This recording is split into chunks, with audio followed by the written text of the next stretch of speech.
जी student, हम बात कर रहे थे एल्गोरिदम की एफिशिएंसी की, कि आपके पास एल्गोरिदम जो हैं ये इनपुट साइज़ जो है उस पे डिपेंड कर रहे होते हैं। तो एंड इनपुट साइज़ जो है जैसे-जैसे आप इंक्रीज़ कर देते हैं, स्मॉल मे बी एक एल्गोरिदम है जो कि अगर आपके पास इनपुट साइज़ कम है तो उस पे बहुत अच्छा वर्क कर रहा है। लेकिन अगर आप इनपुट साइज़ इंक्रीज़ कर देते हैं, ठीक है? और तो उस जैसे-जैसे आप इंक्रीज़ करते जाते हैं उसकी एफिशिएंसी जो है वो फिर कम होना शुरू हो जाती है। और मे बी एक एल्गोरिदम ऐसा है कि जो इनपुट साइज़ कम के लिए इतना अच्छा वर्क ना कर रहा हो, लेकिन अगर आप इनपुट साइज़ इंक्रीज़ भी कर दें तो वो उसकी एफिशिएंसी जो है वो बेहतर रहती है। तो यही तो हमने एनालिसिस करना है इस कोर्स के अंदर। हम देखेंगे कि आपके पास एल्गोरिदम जो है वो उनके रनिंग टाइम किस तरह से कंप्यूट किए जाते हैं, और फिर उन रनिंग टाइम का जो है उनकी एनालिसिस करके हम बेस्ट एल्गोरिदम किस तरह से चूज़ करते हैं। तो आपने बुरहान क्वेश्चन किया था कि सर वो अब हमारे जो मोबाइल फ़ोन है उनकी उनकी रैम वगैरह ठीक है, सब कुछ ठीक है और मेमोरी भी ठीक है, लेकिन जब हम कोई यूनिवर्सिटी का एप्लीकेशन फॉर्म सॉल्व कर रहे होते हैं, फिल कर रहे होते हैं, लास्ट डेज़ के अंदर जो है वो हैंग हो रहा होता है। तो उसकी रीज़न क्या है? क्या उसकी लिमिटेशंस प्रोवाइड उन्होंने लगाई हुई है कि बैकएंड पे भी जस्ट इतने फॉर्म जो हैं वो करने हैं? नो, ऐसा नहीं होता। बट उन्होंने ये लिमिट नहीं रखी होती कि इतने फॉर्म्स ही जो हैं वो प्रोसेस करने हैं। एक्चुअली उनके पास जितने भी जो फॉर्म की रिक्वेस्ट जाएगी उनको उस टाइम लिमिट के अंदर उन्होंने जो टाइम स्पेसिफाई किया होता है कि इतने बजे 12 बजे तक, आज रात 12 बजे तक जो है जितने भी फॉर्म सबमिट होंगे, जितने भी फॉर्म जो है एप्लीकेशन आ रही है उन सबको सबमिट करना है। ठीक है? तो एक्चुअली ऐसा होता है कि आपका जो ये जो हमारा कंप्यूटर नेटवर्क हमने बनाया हुआ है, ये क्लाइंट सर्वर आर्किटेक्चर होता है कि हम क्लाइंट्स हैं, हमारे जितने भी जो कंप्यूटर, मोबाइल फ़ोन है या लैपटॉप से आप फॉर्म फिल कर रहे हैं, प्रोसेसिंग आपके कंप्यूटर पर नहीं हो रही होती।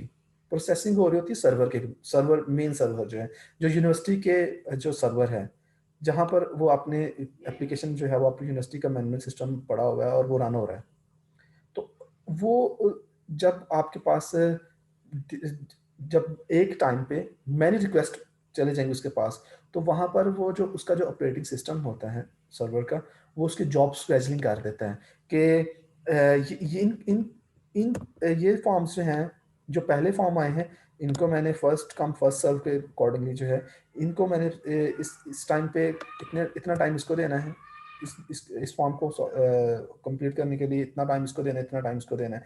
तो वो एक्चुअली आपकी बहुत ज़्यादा, जब आपके पास फॉर्म इन क्यू ही लग जाते हैं, आपका सिस्टम जो है काफ़ी हद तक स्लो हो जाता है, क्योंकि वो मेमोरी में, रैम में से पड़े होते हैं। तो अगर रैम में बहुत ज़्यादा डाटा अगर आपने रख दिया है, तो वो प्रोसेस नहीं हो रहा, आपका प्रोसेसर जो है वो वन बाय वन प्रोसेस कर रहा है, तो उससे फिर जो है वो आपको लगता है कि मेरा जो फॉर्म है बहुत स्लो स्लो जो है वो एग्जीक्यूट हो रहा है, या उसमें जो है वो हैंग हो गया। ठीक है? तो इसलिए आपका जो करेक्ट एल्गोरिथम जो है वो बेसिकली डिपेंड कर रहा होता है इनपुट साइज़ के ऊपर भी। तो इनपुट साइज़ जो है अगर आप इंक्रीज़ करते हैं तो आप देखिएगा, जब हम एनालिसिस करेंगे आगे, इसी आज के लेक्चर में मैं आपको बताऊँगा कि हम मर्ज सॉर्ट और इंसर्शन सॉर्ट का एनालिसिस देखेंगे। हम देखेंगे कि इन दोनों एल्गोरिथम्स को जब हम इनपुट साइज़ इंक्रीज़ करते हैं तो क्या क्या इफ़ेक्ट पड़ता है इन पर। ठीक है? तो एल्गोरिथम्स और डाटा स्ट्रक्चर्स की अगर हम बात करें, एल्गोरिथम जो है बेसिकली ये मेथड है फॉर सॉल्विंग प्रॉब्लम, जबकि जो डाटा स्ट्रक्चर है ये मेथड फॉर स्टोर इंफॉर्मेशन। तो जो हमारा आप जो डाटा स्ट्रक्चर होगा वो भी आपने देखना होता है कि इस प्रॉब्लम को सॉल्व करने के लिए बैकएंड पे मुझे कौन सा डाटा स्ट्रक्चर यूज़ करना होगा, और उसके लिए फिर जो उस प्रॉब्लम को सॉल्व करने का जो मेथड होगा, जो स्टेप बाय स्टेप आपने कंप्यूटेशनल प्रोसीजर अप्लाई करना है, वो भी हमें साथ में देखना होगा, उसे हम एल्गोरिथम्स का नाम दे रहे होते हैं। तो हम एल्गोरिथम्स जो है वो क्यों स्टडी कर रहे हैं? एक्चुअली ये डिफरेंट जो हैं वो कंप्यूटर साइंटिस्ट हैं, जिन्होंने बेसिकली जो है वो एल्गोरिथम्स के बारे में जो है वो बताया कि आपने जस्ट ये नहीं कि आपको कोडिंग आ गई है, आपको जो है वो कोडिंग आ गई है तो आप एक बेहतर जो है वो सॉफ्टवेयर डेवलपर हैं। नो, आपको जो है वो कोडिंग के साथ-साथ जो है वालेकुम सर। बैकएंड। अस्सलाम वालेकुम सर। वालेकुम सलाम। सर रमीज राजा इन लोगों की अटेंडेंस मार्क करें और जो बच्चे नहीं आए उनकी एब्सेंट मार्क करें जी और मैम, उनके बेसिस पे ये इनकी मुझे भेजें अटेंडेंस। ठीक है ma'am. Thank you very much. Okay. जी, स्टूडेंट हम बात कर रहे थे कि एल्गोरिदम हम स्टडी क्यों कर रहे हैं? रीज़न क्या है अभी एल्गोरिदम स्टडी करने की? हमें सी प्लस प्लस हमने सीख ली, हमने जो है वो ऊप सीख ली है, ठीक है? ऑब्जेक्ट ओरिएंटेड प्रोग्रामिंग जो है वो हमें आती है, ठीक है? हमें डेटाबेस सीख ली है, तो हमें कंप्यूटर नेटवर्क का पता है, तो एल्गोरिदम्स फिर हम क्यों स्टडी कर रहे हैं? ये सब्जेक्ट जो है वो क्यों एलोकेट किया गया है? एक्चुअली स्टूडेंट जब आप कोई भी प्रॉब्लम जो है कोई भी आपने आपको मैं कहता हूँ कि ये आपने लेट्स सपोज़ मैं एक सिंपल सी प्रॉब्लम देता हूँ कि आपने ना जो है ना वो सीजीपीए जो है वो कैलकुलेट करना है। सिंपली आपने सीजीपीए कैलकुलेट करना है by using C plus plus code. हुँ, तो उसके लिए आपने सबसे पहले एक लॉजिक बिल्ड करनी है, एक एल्गोरिदम बनाना है कि मैंने जो है वो सीजीपीए किस तरह से कंप्यूट करना है कि डिफरेंट मुझे मेरे पास जो सब्जेक्ट के मार्क्स होंगे, ठीक है? उससे हमने सीजीपीए किस तरह से कैलकुलेट करना है। पहले मुझे हर एक वन बाय वन सब्जेक्ट का जीपीए कैलकुलेट करना है और फिर उन जितने भी जो जीपीए जीपीए किस तरह से कैलकुलेट करूँगा मैं, ठीक है? वो मैं देखूँ क्रेडिट और मेरे पास कितने हैं एक सब्जेक्ट के, उसके अकॉर्डिंगली जो है वो मैं जीपीए कैलकुलेट करूँगा और सीजीपीए कैलकुलेट करने के लिए इंडिविजुअल जो हर एक सब्जेक्ट का जीपीए है, उससे मैं total number of credit hours जो हैं, उससे डिवाइड करूँगा तो मेरे पास सीजीपीए आ जाएगा। तो एक्चुअली ये जो आप step by step computational procedure कर रहे हैं, ये एक एल्गोरिथम है। तो ये एल्गोरिथम जो स्टूडेंट अब हर एक लेट्स सपोज़ कि हर एक स्टूडेंट जो है वो एफिशिएंट है, उसने बना लिया अभी एल्गोरिथम जो है वो बना के ना सीजीपीए कैलकुलेट कर लिया। लेकिन कुछ आप देखेंगे स्टूडेंट जो हैं काफ़ी lengthy code of line of code होगा, काफ़ी ज़्यादा कंप्यूटेशनल टाइम हमें रिक्वायर्ड होगा, उसको करने के लिए सॉल्व करने के लिए उसको और कुछ जो हैं वो उन्होंने बहुत स्मार्ट सा कोड जो है वो लिखा होगा एफिशिएंट कोड लिखा होगा, जिससे जो है उसी प्रॉब्लम को ईज़िली सॉल्व किया जा रहा होगा। तो हमें जो है वो सॉफ्टवेयर डेवलप करने से पहले, हमें पहले जो है एक बेस्ट एल्गोरिथम जो है, वो देखना होता है और जब बेस्ट एल्गोरिथम है, वो हमें कैसे पता चलेगा ये एल्गोरिथम हमारे ऊपर ये प्रॉब्लम के लिए बेस्ट है। हम उसका एनालिसिस करेंगे और उसका एनालिसिस किस तरह से किया जाता है, वो ही बेसिकली इस कोर्स के अंदर जो है वो डिफरेंट टेक्निक्स हम देखेंगे कि एल्गोरिथम्स का जो है वो एनालिसिस किस तरह से किए जाते हैं। तो यहाँ पर उसने बताया कि basically For my for me, great algorithms are the poetry of computation. यानी कि ये computation की poetry है. Just like words, they can be trace, elusive, dense and even mysterious जो है.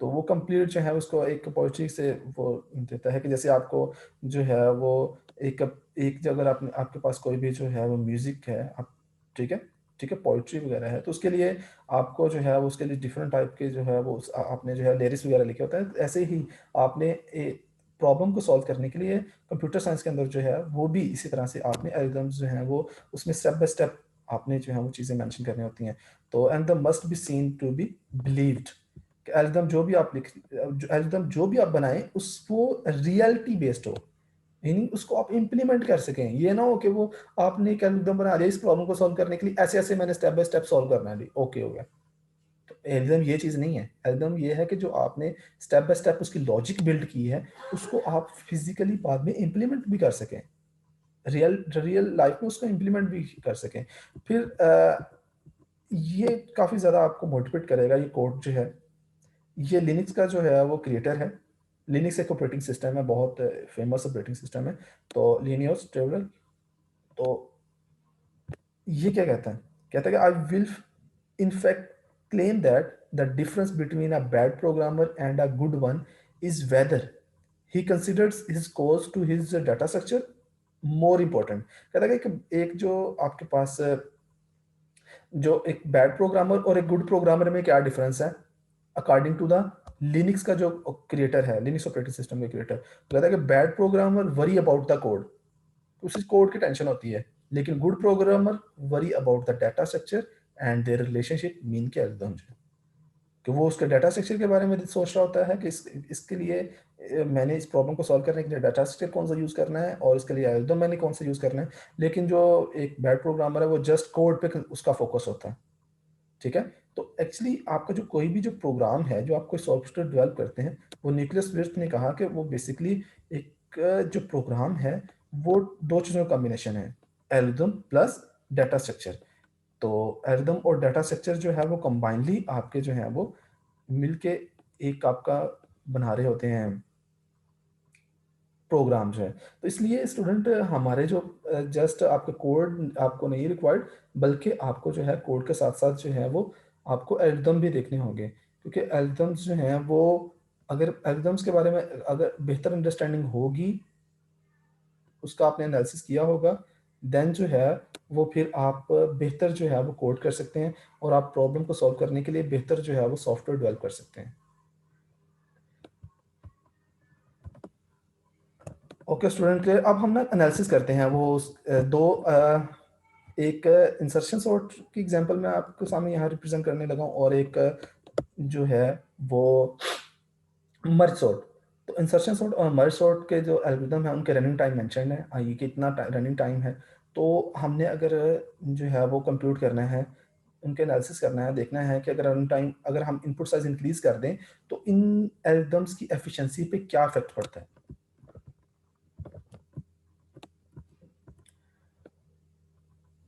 स्टूडेंट, जो इंसर्शन सॉर्ट है उसका रफली टाइम जो है, ये रफली टाइम से क्या हो रहा है, यानी कि ये हमारा वो रनिंग टाइम है। रफली जो रन टाइम है वो हमने पढ़ा था कि वो सी एन स्क्वेयर टाइम होता है। यहाँ पर जो सी है ना, ये कांस्टेंट होता है, और ये इनपुट साइज पे डिपेंड नहीं कर रहा होता, सी कांस्टेंट। यानी कि इन वेयर एन क्या है यहाँ पर स्टूडेंट, एन इनपुट साइज है। यानी कि अगर मैं एक अरे है, अगर उसका साइज, उसमें नंबर ऑफ एलिमेंट जो है वो अगर हंड्रेड्स हैं, तो एन एन जो है वो 100 होगा। कितनी देर का लेक्चर है, मीन कितने टाइम तक करना है ये लेक्चर?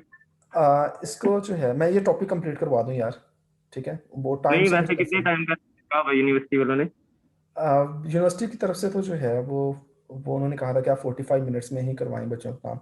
लेकिन मैं जो है वो आपको कंप्लीट एक टॉपिक जो है वो करवाया करूँगा, कि मैं ही नहीं चाहता कि आपका जो है वो थोड़ा सा होगा। टॉपिक हो जाए, ठीक है। तो सिराज साहब चलाओ, चलिए सिराज चल चलें।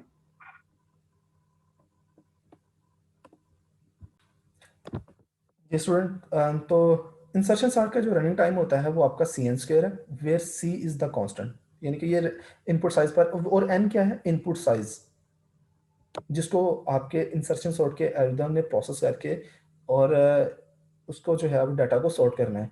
मर्ज सॉर्ट का जो होता है स्टूडेंट, रफली रनिंग टाइम वो आपका होता है N log of N. C two means कि यहाँ कांस्टेंट है, और एन लॉग ऑफ एन इसका रनिंग टाइम होता है। तो यहाँ पर जो C2 कांस्टेंट है ये भी इनपुट साइज पे डिपेंड नहीं करता। मीन के जब हम एक एल्गोरिथम का रनिंग टाइम मेंशन करते हैं ना, तो साथ में जो कांस्टेंट होते हैं ना, ये इनपुट साइज पे डिपेंड नहीं करते। लेकिन यहाँ पर जो n है ये आपका इनपुट साइज है। क्लियर। तो अब हम जो है वो यहाँ पर ये देखते हैं कि इंसर्शन सॉर्ट और मर्ज सॉर्ट के हवाले से इनका हम एनालिसिस करते हैं। अब मैंने ना इनपुट साइज जो है वो, लेट्स सपोज कि मैंने इनपुट साइज जो है वो 1000 रखा। अगर मेरे पास इनपुट साइज 1000 है, तो मुझे बताएं कि इंसर्शन सॉर्ट का जो है वो रनिंग टाइम कितना आएगा। खुद सोचें, एन स्केयर, 1000 का स्केयर, इतना टाइम जो है वो उसको लग रहा होगा, क्योंकि रनिंग टाइम जो इंसर्शन सॉर्ट का वो है एन स्केयर। अगर मैं इसका एन का स्केयर ले लूंगा तो 1000 का स्केयर जो है, ठीक है। और लेकिन अगर मैं इसका देखूं, उसके लिए मर्ज सॉर्ट के लिए देखूं, तो अगर मैं 1000 का लॉग लेता हूं, तो ये देखें लॉग जो है कितना स्केल डाउन कर देता है वैल्यू को। ये आपके पास अप्रोक्सीमेटली वैल्यू बनती है 6.9078। कैलकुलेट करेंगे हम इसको लॉग 1000।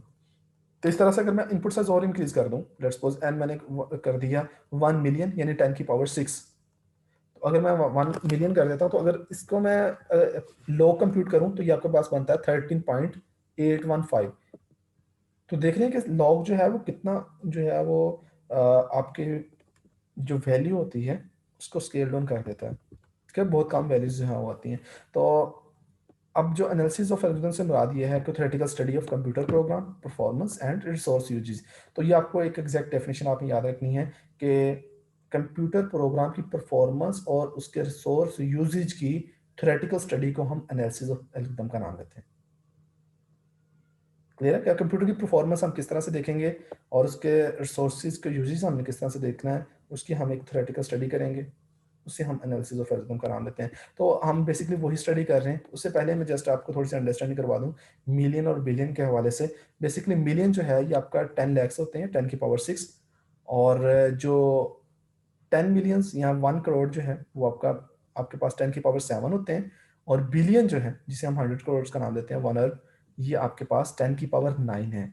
क्योंकि आगे मैंने एग्जांपल्स में ना इनको यूज़ करना है, मिलियंस और बिलियंस, इसलिए मैंने आपको यहाँ पर थोड़ा सा बता दिया इनके बारे में कि मिलियन विच इज़ 10 लाख 10 की पावर 6, और 10 की पावर 6 से बता दिया है कि 1 और उसके बाद 6 जीरो होंगे, और 1 करोड़ जो है जो कि 10 मिलियंस है वो 10 की पावर 7, और 1 बिलियन जो है ये 10 की पावर 9 होता है। मिलियन 10 की पावर 6 है और बिलियन 10 की पावर 9 है। ये आपने याद रखना है ताकि मैं आगे नेक्स्ट आपको जब एग्जांपल कराऊं तो आपको समझ लगे।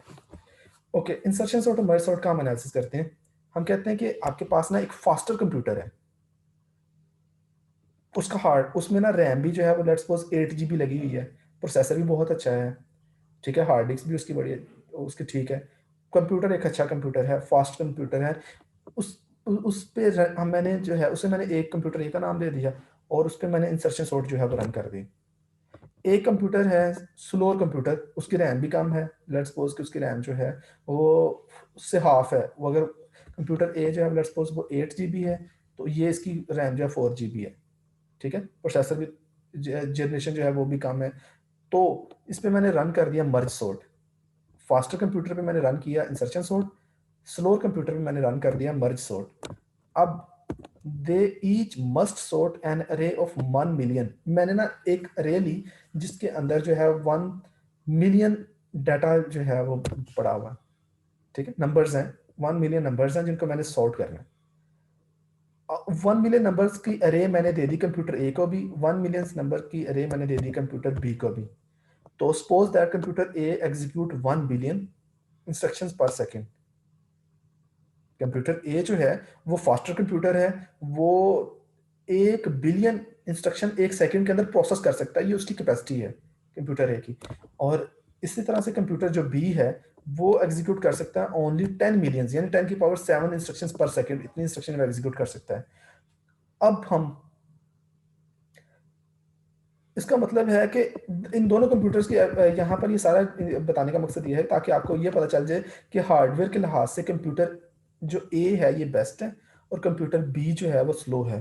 कंप्यूटर ए की स्पीड जो है वो है 1 बिलियन नंबर ऑफ इंस्ट्रक्शन पर सेकेंड, जबकि कंप्यूटर बी की जो स्पीड है वो है जस्ट 10 मिलियन इंस्ट्रक्शन पर सेकेंड, ठीक है। तो कंप्यूटर फास्टर कंप्यूटर पे हमने इंस्ट्रक्शन सॉर्ट रन किया हुआ है और जो स्लोअर कंप्यूटर्स पे मर्ज सॉर्ट रन किया हुआ है। इट्स मीन के computer A is faster 100 times than computer B, ठीक है, क्योंकि उसके दरमियान का जो कंप्यूटेशन जो कैपेसिटी है उसके अकॉर्डिंगली हमें पता चल गया कि कंप्यूटर ए 100 टाइम्स फास्टर कंप्यूटर है। अब ऐसा है कि suppose that the word graphics program codes insertion sort in machine language for computer A and resulting code requires 2 and square instructions to sort n numbers। तो अब इसी तरह से एक आपके पास एवरेज प्रोग्रामर है, यानी कि ये देखें अब एक बहुत अच्छा प्रोग्रामर है, उसने मशीन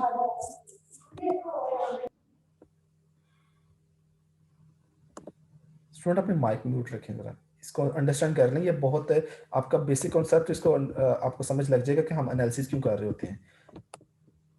ये एग्जांपल इंक्लूड करने का मकसद भी यही था ताकि आपको समझ लग जाए कि दो एल्गोरिथम्स हैं। कंप्यूटर्स अगरचे के हार्डवेयर के लिहाज से कंप्यूटर बहुत अच्छा है, एक कंप्यूटर थोड़ा स्लो है, और प्रोग्रामिंग जो की हुई है ना, एक बहुत फेमस जो है प्रोग्रामर है, उसने इंसर्शन सॉर्ट जो है वो अप्लाई की है कंप्यूटर ए के ऊपर। अब देखिए कंप्यूटर ए कंप्यूटेशन के लिहाज से भी एफिशिएंट है, कंप्यूटर ए का जो है उसके ऊपर जो प्रोग्रामिंग जो की है वो भी बहुत अच्छे प्रोग्रामर ने की है, इंसर्शन सॉर्ट उसने इम्प्लीमेंट किया हुआ है। जबकि दूसरी साइड पर जो कंप्यूटर बी है उस पे एवरेज प्रोग्रामर है, उसने मर्ज सॉर्ट इंप्लीमेंट किया हाई लेवल लैंग्वेज पर, ठीक है, इनएफिशिएंट कंपाइलर यूज करते हुए, और रिजल्टिंग कोड उसका जो है वो रन हो रहा है 50 n log of n के लिए, यानी कि ये उसका रनिंग टाइम है मर्ज सॉर्ट का। कंप्यूटर ए पर इंसर्शन सॉर्ट इंप्लीमेंटेड है। अब जरा देखिएगा जरा आगे नेक्स्ट ना हम इसके जो है वो कंप्यूट करने लगे हैं, कुछ कंप्यूटेशन करने लगे हैं। To sort 1 million number computer A takes, 1 million number को सॉर्ट करने के लिए कंप्यूटर ए को कितना टाइम लगेगा। स्टूडेंट ये आपने न्यूमेरिकल्स के लिए इसको आपने देखना, ये फॉर्मूला हम किस तरह से यूज करते हैं।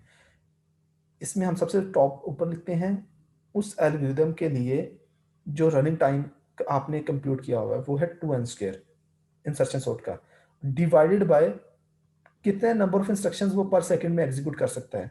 तो कंप्यूटर ए कर सकता था 1 बिलियन इंस्ट्रक्शन पर सेकंड, तो यहाँ हमने लिखा 2 n आपका है 1 मिलियन, वो मिलियन होता है 10 की पावर 6, 10 की पावर 6 का स्क्वायर करेंगे तो 10 की पावर 12 हो जाएगा, यानी कि 2 मल्टीप्लाई बाय 10 की पावर 12 डिवाइडेड बाय 10 की पावर 9। तो 12 में से अगर हम 9 माइनस करें तो आपके पास 3 रह जाएंगे, 3 मीन के 1000 रह जाएगा, उसको 2 के साथ मल्टीप्लाई करेंगे तो 2000 सेकंड्स आ जाएंगे। ये है टाइम कंप्यूटर ए ने इंसर्शन सॉर्ट को यूज करते हुए 1 मिलियन नंबर को सॉर्ट किया, उसको 2000 सेकंड्स रिक्वायर्ड है। अब अगर मैं जो है कंप्यूटर बी, उसका कंप्यूट करना है कि वो 1 मिलियन नंबर को सॉर्ट करने के लिए कितना टाइम लेगा, तो उसके लिए 50 वो कांस्टेंट, एन आपका जो है वो 10 की power 6 million multiply by log of 10 की पावर 6 डिवाइड बाय इसका जो हमने पढ़ा था कि कंप्यूटर बी का जो है ना कैपेसिटी वो है 10 मिलियन इंस्ट्रक्शन पर सेकंड, तो 10 की पावर 7 इंस्ट्रक्शन पर सेकंड। तो इसको अगर आप कंप्यूट करते हैं तो ये आता है 100 सेकंड। चेक करें जरा कि वो जो कंप्यूटर ए था उसकी कैपेसिटी भी ज़्यादा है, हार्डवेयर के लिहाज से वो ज़्यादा एफिशिएंट भी है, लेकिन उस पर जो एल्गोरिथम हमने इंप्लीमेंट किया है वो इंसर्शन सॉर्ट इंप्लीमेंट किया, तो उसको टाइम लग रहा है 2000 सेकंड्स। और जबकि जो कंप्यूटर बी है उसकी कैपेसिटी भी कम है, वो 10 मिलियन इंस्ट्रक्शन पर सेकंड कर रहा है, कंप्यूटर हार्डवेयर के लिहाज से भी इतना एफिशिएंट नहीं है, लेकिन उस पर चूंकि मर्ज सॉर्ट इंप्लीमेंट किया हुआ है और इनपुट साइज अगर आपका 1 मिलियन नंबर्स हैं तो उस पर आप देख रहे हैं कि उसको 100 सेकंड जस्ट लग रहे हैं। कितना टाइम का डिफरेंस आ रहा है। प्रोग्राम का जो एल्गोरिथम जो आपने इंप्लीमेंट किया है, डाटा वही है, 1 मिलियन नंबर उधर है, 1 मिलियन नंबर उधर है, लेकिन वो कंप्यूटर हार्डवेयर के लिहाज से भी अच्छा है, लेकिन उसको लग रहे हैं 2000 टाइम सेकंड टाइम और इसको लग रहे हैं 100 सेकंड टाइम। इसका मतलब है कि computer B runs 20 times faster, यानी कि ये 100 है और ये आपका 2000 आ रहा है, तो इसका मतलब है कि कंप्यूटर बी जो है वो 20 टाइम्स फास्टर होगा, फास्टली जो है वो 1 मिलियन नंबर को प्रोसेस करके हमें रिजल्ट जनरेट करके दे देगा। तो इस एग्जांपल से स्टूडेंट आपको क्लियर हो गया होगा कि हमारा जो है वो बेसिकली जो एक प्रोग्राम का रनिंग टाइम है, उसको इनपुट साइज को प्रोसेस करने का जो टाइम है वो डिपेंड कर रहा होता है कि हमने कौन सा एल्गोरिथम इंप्लीमेंट किया हुआ है। ठीक है, एल्गोरिथम जो है उसके रनिंग टाइम जो है, अगर हमने इंसर्शन सॉर्ट किया है या मर्ज सॉर्ट किया, उसके अकॉर्डिंगली जो है वो आपका उसके उसके अकॉर्डिंगली जो है वो आप कंप्यूटेशन कर रहे होंगे। तो ये स्टूडेंट एग्जांपल आपको मेंशन करने का मकसद ये था कि आपको बेहतर तौर पर अंडरस्टैंडिंग हो जाए कि हम बेसिकली एल्गोरिथम का एनालिसिस क्यों कर रहे होते हैं। तो इस तरह से स्टूडेंट हम एनालिसिस करते हुए देखते हैं कि अगर आपका इनपुट साइज आप बहुत लार्ज कर देते हैं तो एल्गोरिथम जो है उसकी एफिशिएंसी पे क्या इफेक्ट पड़ता है। तो आपने टाइम अगर कंप्यूट करना है, प्रोसेसिंग टाइम आपने देखना है, तो उसके लिए फार्मूला आपने याद रखना है कि उस एल्गोरिथम का रनिंग टाइम डिवाइडेड बाय उसकी कैपेसिटी, कितने बिलियन ऑफ इंस्ट्रक्शंस जो हैं या मिलियन ऑफ इंस्ट्रक्शन जो हैं वो पर सेकंड एग्जीक्यूट कर सकता है। वहाँ से आप कंप्यूट कर सकते हैं रनिंग उसका प्रोसेसिंग टाइम। तो प्रोसेसिंग टाइम को देखते हुए आप एनालिसिस करते हैं कि ठीक है, इस प्रॉब्लम को लिए फिर मुझे ये वाला एल्गोरिथम जो है वो चूज़ करना है।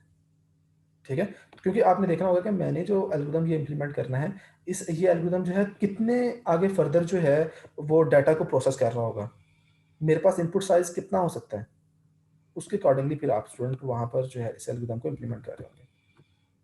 तो आपने ये जो बुक आपकी टेक्स्ट बुक मैंने आपको शो की गई है, उसके आपने 1.1 उसका जो टॉपिक है और 1.2 टॉपिक उसको आपने रीड करना है। और ये लाजमी आपने स्टूडेंट लाजमी साथ साथ जो है ये बुक रीडिंग भी आप करेंगे। टेक्स्ट बुक जो है जो कि आपको मैंने लेक्चर के स्टार्ट में बताई थी, वो मैं आपको ग्रुप में शेयर भी कर देता हूँ। आपने ये स्लाइड्स भी और उस टॉपिक को जो है उस ये जो टॉपिक मैंने आपको बताया इनको आपने थॉरली स्टडी भी करना है। और तो मैंने इनसे रिलेटेड कल क्वेश्चन जब हमारी नेक्स्ट क्लास होगी उसमें मैं आपसे स्टार्ट में कुछ क्वेश्चन भी करूँगा, ताकि आप मैं ये चेक करूँ कि आपने ये इनकी अंडरस्टैंडिंग कर ली इन कॉन्सेप्ट्स के जो हैं। तो स्टूडेंट आज के लेक्चर में हमने ये देखा कि एल्गोरिथम्स हैं क्या, एल्गोरिथम्स जो हैं वो क्यों इंप्लीमेंट किए जाते हैं, एल्गोरिथम का एनालिसिस किस तरह से किया जाता है। तो कमिंग क्लास के अंदर जो है वो हम इंसर्शन सॉर्ट से पढ़ेंगे और उसके जो है एनालिसिस फिर करेंगे, उसका रनिंग टाइम जो है वो कंप्यूट करेंगे। अगर कोई क्वेश्चन है तो आप पूछ लें आज के लेक्चर के हवाले से। इसकी कोर्स आउटलाइन जी मैं आपके आपके ग्रुप में ये जो स्लाइड है, ये टेक्स्ट बुक है और कोर्स आउटलाइन उधर शेयर कर दूंगा। ठीक है, ओके सर, थैंक यू।